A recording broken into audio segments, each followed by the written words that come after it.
Saat ini kita sedang bersama tamu istimewa Bapak Kajari Kabupaten Mojokerto. Ya, ada peribahasa Pak, tak kenal maka tak sayang, ya kan? Semakin kenal semakin disayang, ya kan?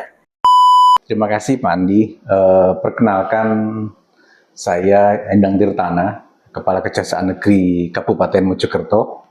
Jadi saya menjabat di Kabupaten Mojokerto ini sejak bulan November tahun 2023. Jadi sampai saat ini sekitar 9 bulan. 9 bulan. Sebelum sebagai Kejari Kabupaten Mojokerto, saya menjabat sebagai Kepala Kejaksaan Negeri Karangasem, Amalapura, Jawa di Tengah. Bali. Jadi dari Bali, kerajaan, kemudian ke Mojokerto juga kerajaan Mojopahit. Nah, biasanya itu kalau yang habis dari sini ini bisa melesat Pak karirnya Pak. Soalnya dari mau coba nanti suatu saat kita ketemu lagi sudah Kajati minimal. Amin Pak Andi. Jangan lupa saya loh Pak nanti Pak. Siap. Apa sih Pak temanya Hari Bakti Adiaksa tahun ini? Yang dari Kejagung apa dan pengaplikasiannya dalam khususnya di Kejari Mojokerto ini bagaimana sih Pak? Di tanggal 22 Juli. 22 Juli. Nah, itu kita memperingati yang namanya Hari Bakti Adiaksa. Tahun ini Hari Bakti Adiaksa ke-64 tahun 2024. Adapun temanya yang sudah ditetapkan oleh Kejaksaan Agung yaitu akselerasi kejaksaan dalam mewujudkan penegakan hukum modern menuju Indonesia emas. Ya. Pengaplikasinya seperti apa? Jadi gini, akselerasi ini, tema ini merupakan kristalisasi Pak Andi, kristalisasi dari visi pemerintah Presiden Jokowi yang ingin mewujudkan Indonesia emas di tahun 2045. Nah, bagaimana peran kejaksaan? Tentunya kejaksaan berperan di sektor hukum. Jadi kita, kejaksaan, sebagai institusi penegakan hukum, kita akan melaksanakan tugas, fungsi, dan kewenangannya secara profesional. Sehingga nantinya penegakan hukum akan menghasilkan kemanfaatan, kepastian hukum, dan keadilan. Nah, dari itulah muara hukum itu kemudian bisa mencakup semua sektor ekonomi, sosial budaya, politik, dan sebagainya. Jadi, hukum itu sebagai parameter utama. Jadi suatu negara itu kalau hukumnya udah bagus, maka insya Allah yang lainnya juga bagus. Apa sih Pak yang dimaksud dengan hukum modern ya? Iya. Nah ini gimana Pak? Menurut tentunya hukum modern kita maknai bahwa pertama manajemen perkara. Andi ya, kita sudah harus mengaplikasikan yang namanya IT. Jadi IT tidak hanya dalam pergaulan sehari-hari, tapi juga kita harus mengaplikasikannya dalam penegakan hukum.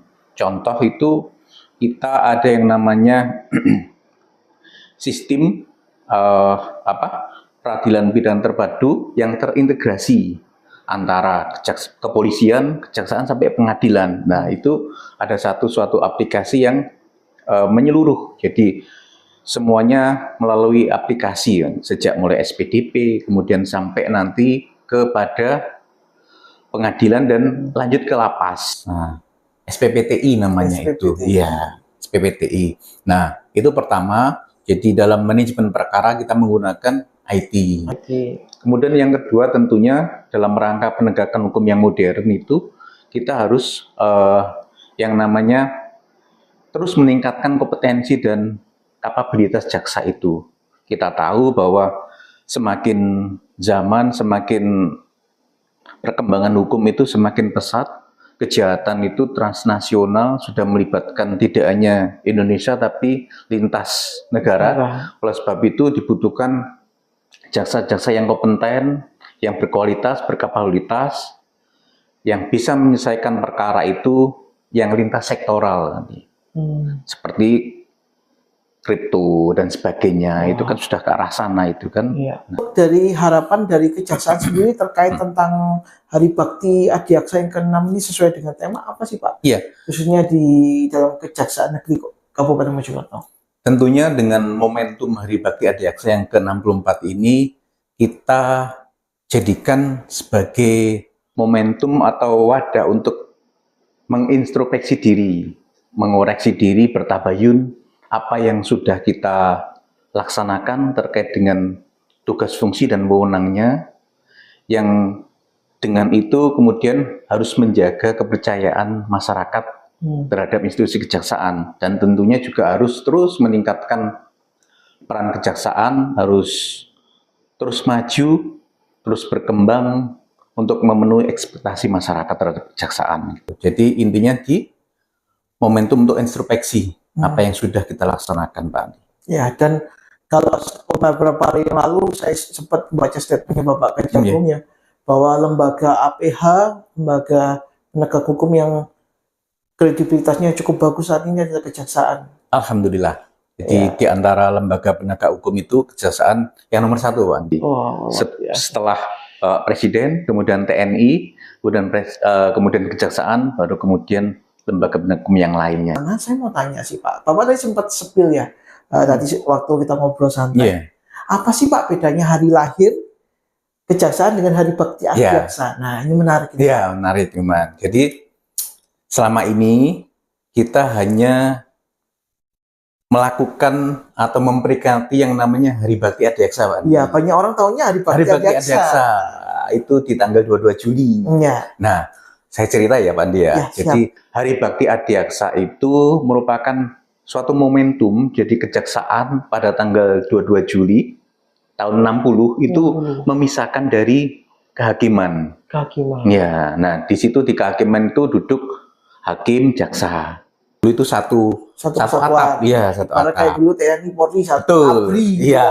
Nah, kemudian kejaksaan itu memisahkan tepatnya di tanggal 22 Juli tahun 1960, Andi. 22 Juli 1960. Nah, makanya 64. Kemudian 1 tahun berikutnya itu tepatnya di tahun 1961 itu kemudian keluar Undang-Undang 16 tahun 61. Itu undang-undang yang pertama kali yang memisahkan itu. Nah, terus berarti kan kejaksaan sudah ada sebelumnya.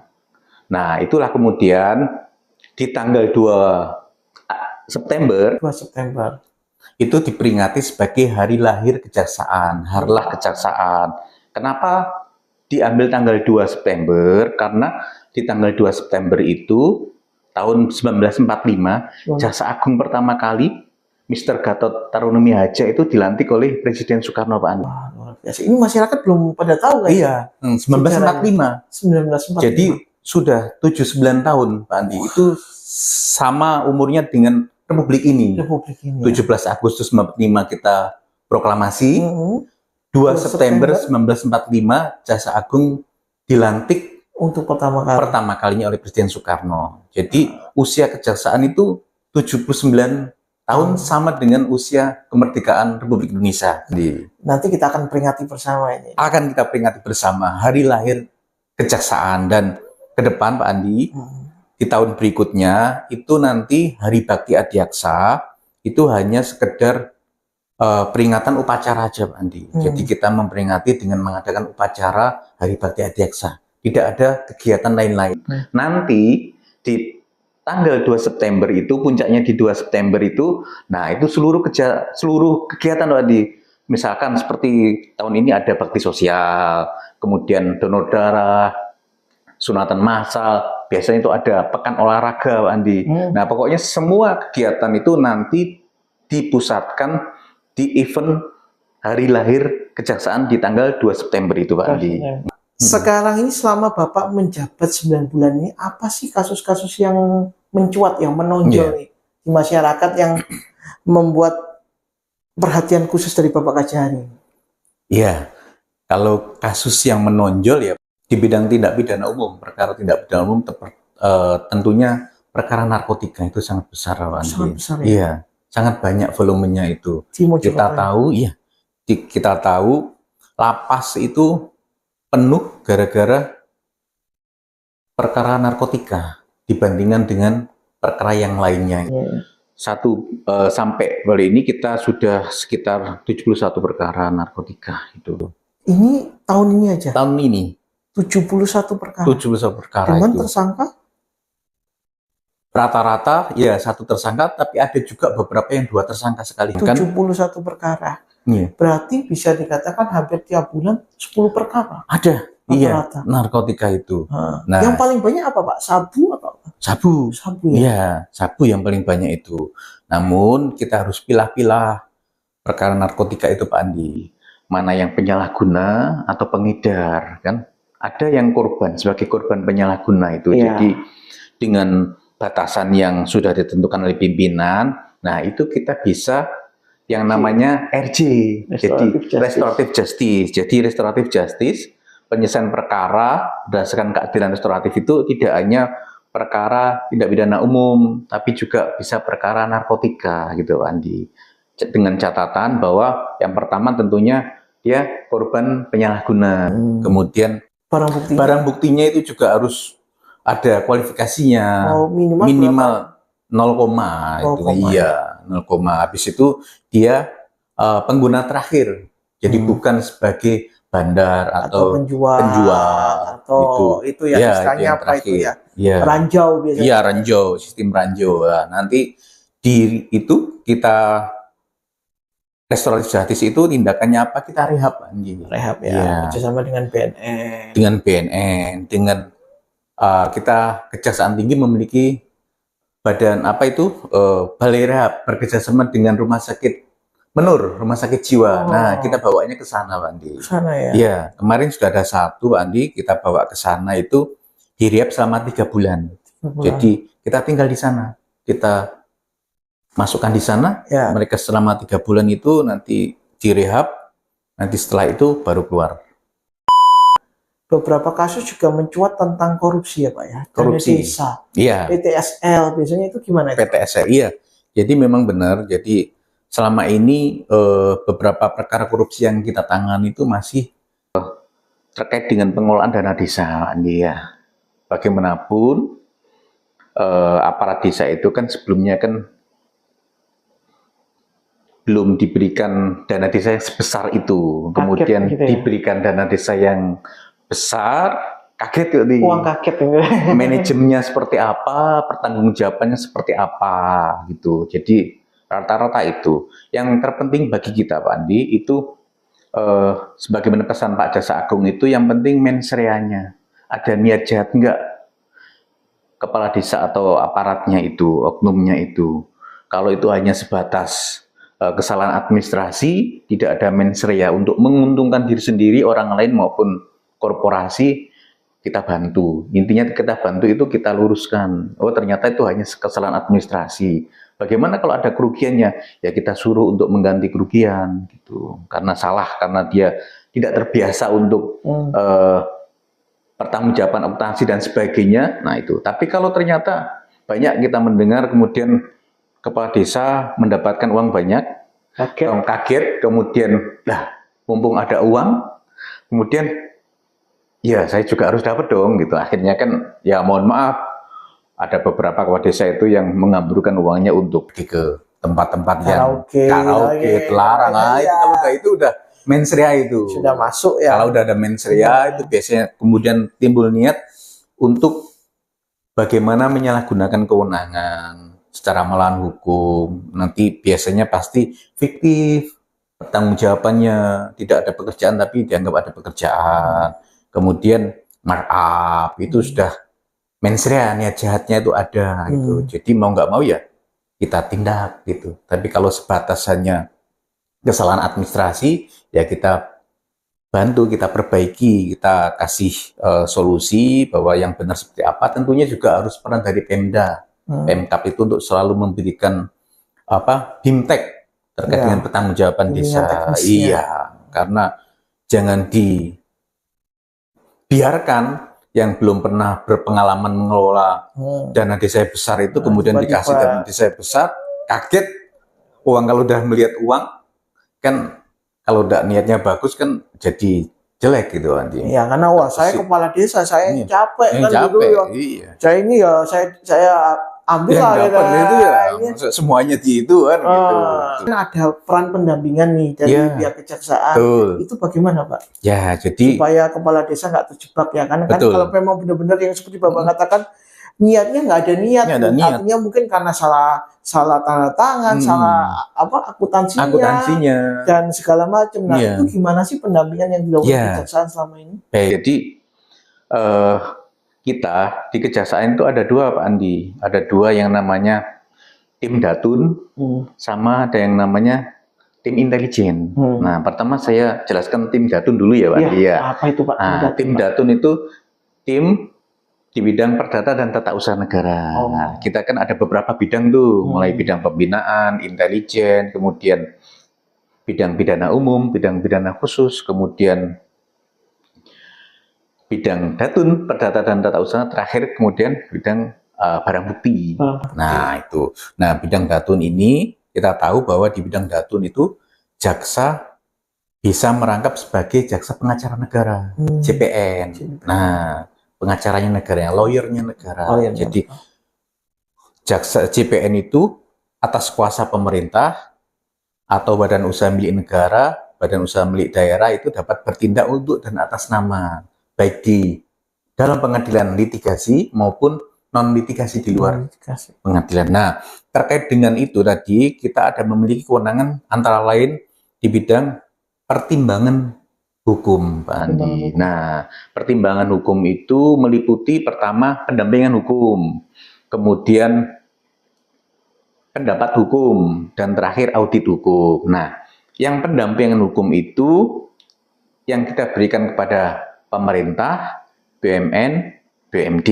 Nah, contoh misalkan kepala desa ingin dilakukan pendampingan ya, bersurat kepada kejaksaan. Nanti kita dampingi dalam pengelolaan dana desa itu. Nah, yang sudah kita laksanakan itu pendampingan adalah yang dilakukan oleh OPD, Pak Andi. Banyak yang melakukan pendampingan pekerjaan-pekerjaan, proyek gitu. Mereka minta pendampingan antara lain biasa PUPR, kabupaten, dinas PU, kemudian dinas kesehatan, dinas pendidikan, Bapenda. Kemudian selain OPD, kita juga melakukan pendampingan pada BUMN. Contoh, BPJS Kesehatan, BPJS Ketenagakerjaan, kemudian bank-bank, Bank BRI, Bank Jatim. Jadi, gini Pak Andi, kita itu juga bisa, contoh bank, kalau bank itu sudah, atau BPJS sudah menagih orang yang susah, kewajibannya bisa mereka kredit. Nah, bank sudah itu bisa kuasakan kepada kita JPN untuk menagih, Pak Andi. Nah, makanya kemudian kita tagih, kita suratin itu untuk diselesaikan utangnya itu. Nah, kalau udah kita surati itu biasanya taat, Pak Andi. Udah takut kalau sudah dikirimin surat untuk menghadap kejaksaan itu.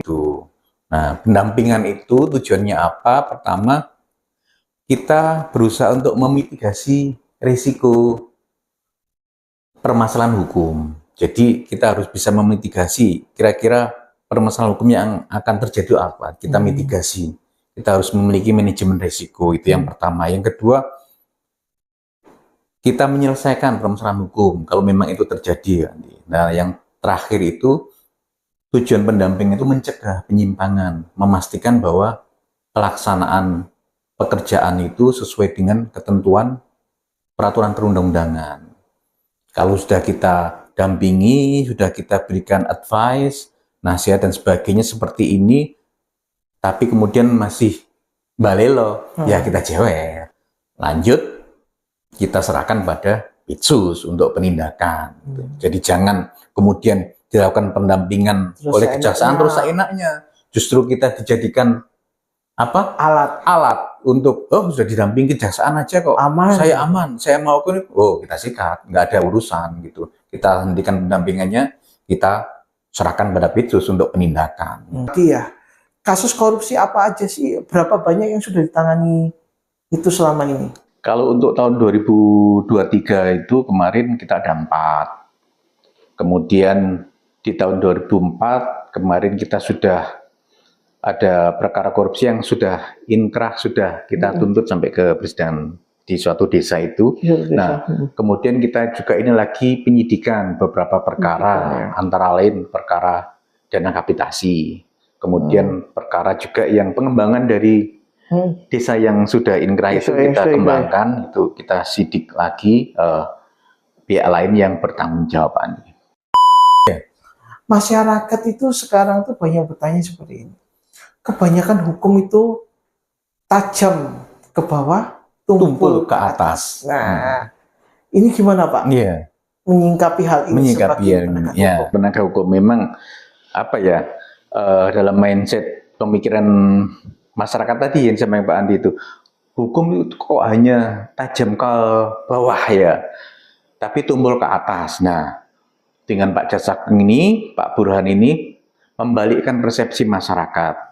Jadi hukum harus tajam ke atas, humanis ke bawah. Humanis ke bawah. Melalui apa instrumennya? Salah satu adalah melalui restoratif justice. Jadi kita ingat perkara-perkara kecil, misalkan dulu kita tahu perkara Mbok Minah yang hanya mencuri kakao, sebatang kakao, kemudian ada yang mencuri sandal dan sebagainya. Itu kan kalau kita lihat salah pasti salah, Pak Andi.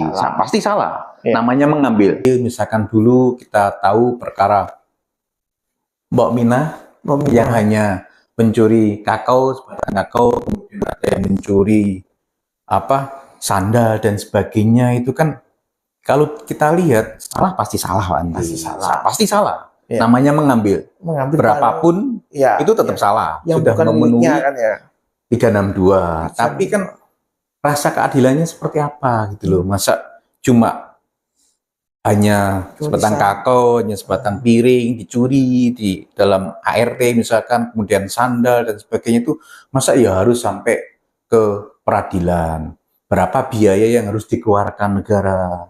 Nanti belum lagi masuk lapas kan itu. Kemudian kejaksaan itu kan memiliki wewenang yang namanya dominus litis. Jadi jaksa itu bisa melimpahkan suatu perkara ke pengadilan atau tidak. Nah, itulah kemudian lahir namanya restoratif justice. Jadi penghentian penuntutan berdasarkan keadilan restoratif justice. Itu kemudian syaratnya apa? Pertama, Pak Andi, itu tersangka baru pertama kali melakukan tindak pidana.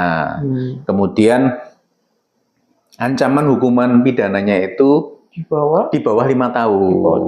Kemudian kerugiannya di bawah 2.500.000. Yang selanjutnya harus ada yang namanya perdamaian antara pelaku dengan korban. Itu yang paling urgent. Karena esensi dari restoratif justice itu adalah penyelesaian perkara yang melibatkan pelaku, korban, sama masyarakat untuk mencari jalan yang terbaik, yaitu keadilan, sehingga dapat mengembalikan yang namanya harmoni di masyarakat. Jadi selama ini ada harmoni, kemudian muncul tindak pidana kan jadi disharmoni ya. Sama pelaku sama korban kan pasti ada dendam, ada itu sudah diambil barangnya, sudah misalkan perkara penganiayaan sudah dilukai itu. Nah, kita sudah banyak melakukan restoratif justice, Pak Andi. Di samping perkara narkotika tadi itu ada perkara-perkara tindak pidana umum biasa yang sudah kita restoratif justice. Contoh perkara penganiayaan. Kemudian KDRT antara suami dengan istri. Kemudian pencurian, kemudian penadahan. Itu kita banyak. Nah, itulah esensi dari tadi Pak Jaksa Agung, penegakan hukum itu harus tajam ke atas, humanis ke bawah. Kita pilih-pilih mana perkara yang harus masuk ke sistem peradilan pidana, mana yang harus bisa diselesaikan di kejaksaan. Sehingga biaya tenaga itu bisa diredam. Tidak semuanya perkara itu harus masuk ke ranah pengadilan. Juga membutuhkan biaya yang cukup banyak. Pertanyaan saya nih, terkait restoratif justice ini, Bapak punya data nggak berapa selama ini? Tahun 2023 itu kami Kejaksaan Negeri tipe B juara kedua. Wah. Se-Jawa Timur. Se-Jawa Timur. Ya, yang pertama itu Kejari Tanjung Perak, kemudian yang kedua itu Kejari Kabupaten Mojokerto, kemudian yang ketiga itu Sumeneb, kalau tidak salah itu, Pak. Luar biasa. Ya. Ini yang 2024 itu sudah sekitar kira-kira 12-an. Iya. 12. Iya. Kebanyakan 12-an. apa kasus apa, Pak? Kebanyakan perkara pencurian, Pencurian. kemudian penadahan yang Hmm. sudah itu barang bukti juga kembali. Nilainya sudah itu ya udah kita tentukan lagi. Kemudian kita profiling tersangkanya, Pak Andi. Kita profiling itu tersangkanya seperti apa sih yang ternyata ya mohon maaf ya masyarakat yang kurang mampu gitu karena dia mengambil itu misalkan untuk Ya, untuk makan dan gitu ya. sebagainya gitulah. Kita harus profiling dulu keluarganya seperti apa, kita tanyakan pada Tetangga, perangkat desa, perangkat desa. tetangga seperti apa kesehariannya itu gitu. Dan yang terpenting tadi baru pertama kali Andi. Ya. Baru pertama kali, Ya, tapi kalau sudah berulang-ulang itu kali, ya, sudah Pak. residivis nggak boleh, itu udah residivis Ya, nggak berarti bisa, udah istuman, memang Pak. iya, Istuman, istuman, ibaratnya. iya. Sempat kemarin viral, Pak, Iya, di Kabupaten Mojokerto terkait ASN. iya, Sempat dengar, Pak ya, iya. yang selingkuh itu. Nah, itu kira-kira kalau nanti naik ke kejaksaan pasti kan ini kan proses di kepolisian Mas Yan. Iya. Apakah itu bisa di-RJ kan, Pak? Soalnya kan itu kan supaya artinya gini. Karena biasanya ya Pak ya, kita harapan ya semua manusia pernah berbuat salah. Iya. Pernah khilaf dan segala macam. Dan yang pasti ketika sudah masuk media itu kan sanksi sosialnya sudah cukup sangat keras. Sangat keras. Nah, apakah mungkin itu bisa di restoratif justice ya supaya mikirnya kan anak kan kasihan biasanya lagi kan saya kurang tahu beliaunya punya anak kayak kalau punya anak kan pasti yang jadi korban kan anak di mana-mana perjalanan itu Pak. Iya. Nah kira-kira gimana Pak itu Pak? Iya. Sampai saat ini saya cek itu SPDP belum masuk ya Pak ya, belum masuk. Jadi masih bergulir di kepolisian. Nah ini kan perselingkuhan, tapi kalau dari sisi hukum itu namanya perzinahan ya. Perzinahan. Pasal 284 KUHP. Dan itu merupakan delik aduan absolut. Absolut ya. Iya, jadi harus ada pengaduan, Pak. Pasangan yang sah gitu ya. Dari pasangan yang sah. Nah, pengaduan itu namanya pengaduan, itu bisa dicabut. Baik di tingkat penyidikan, di tingkat penuntutan maupun di pengadilan itu nanti. Oh, di pengadilan juga bisa dicabut, iya. Pak. Nah, itu nanti kalau bergulir kita lihat. Kalau nanti itu pengaduannya dicabut, ya selesai, Pak. Tanpa harus restoratif justice sudah selesai gitu loh. Tapi kalau misalkan pengaduannya tidak dicabut, ya kita coba nanti kita usahakan kita berusaha untuk mendudukkan perkara ini. Maksudnya dengan pelaku, kemudian korban, dengan keluarganya itu seperti ini arahnya itu. Apakah nanti mau lanjut atau seperti apa? Itu tergantung korban, Mbak Andi. Ya. Yang paling pokok korban, apakah bisa memaafkan, kemudian menyepakati untuk menghentikan perkara itu. Kalau korbannya tidak, Pak Jaksa tidak bisa, nggak bisa apa-apa. Jaksa itu hanya memfasilitasi aja, tergantung para pihak itu. Apalagi kalau delik aduan absolut ya. Iya, delik aduan absolut itu, wewenangnya itu. Saya tetap lanjut. Ya sudah, nggak bisa yang bisa diambil oleh jaksa. Kita sudah berusaha untuk memberikan pengertian kalau itu lanjutnya seperti ini itu kan karena ASN itu tentunya banyak aspek, tidak hanya hukum pidana tapi kemudian juga aspek kepegawaian, aspek administrasinya kan juga pasti ada. Ya, apalagi kalau di atas 2 tahun kalau nggak salah pecat, selesai ya, pemberhentian. Yang diharapkan dari kejaksaan terhadap masyarakat ya terbuktikan bahwa dengan program dari Bapak Kejagung bahwa ada yang namanya restoratif justice, artinya hukum itu sekarang tidak tajam ke bawah tetapi lebih humanis ke bawah dengan adanya program restoratif justice ini ya. Artinya apa sih yang disampaikan kejaksaan kepada pemirsa sebagai penutup? Tentunya kami berharap masyarakat senantiasa mematuhi ketentuan perundang-undangan yang ada, tindak pidana. Nah, selain itu juga kami meminta masyarakat untuk selalu mengawal kejaksaan, sehingga kejaksaan senantiasa bisa memberikan atau menghadirkan penegakan hukum yang humanis. Humanis itu apa tadi? Humanisme kejaksaan itu yaitu antara lain kejaksaan dalam menegakkan hukum tidak hanya tajam ke atas, tapi juga humanis ke bawah. Gitu. Selain itu, kami terbuka pada seluruh masyarakat agar apabila ada permasalahan di bidang perdata, tata usaha negara maupun permasalahan lain, silakan dapat dikonsultasikan dengan tim JPN di Kejaksaan Negeri Kabupaten Mojokerto.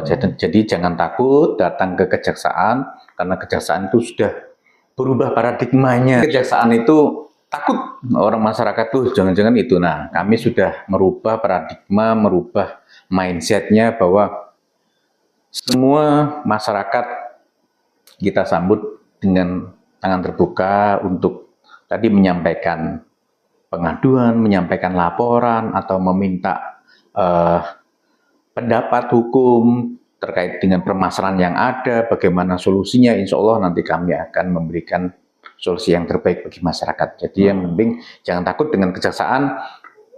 Terima kasih atas kepercayaan yang sudah diberikan kepada Kejaksaan Republik Indonesia, sehingga Kejaksaan RI menjadi penegak hukum yang nomor satu di antara penegak yang lain.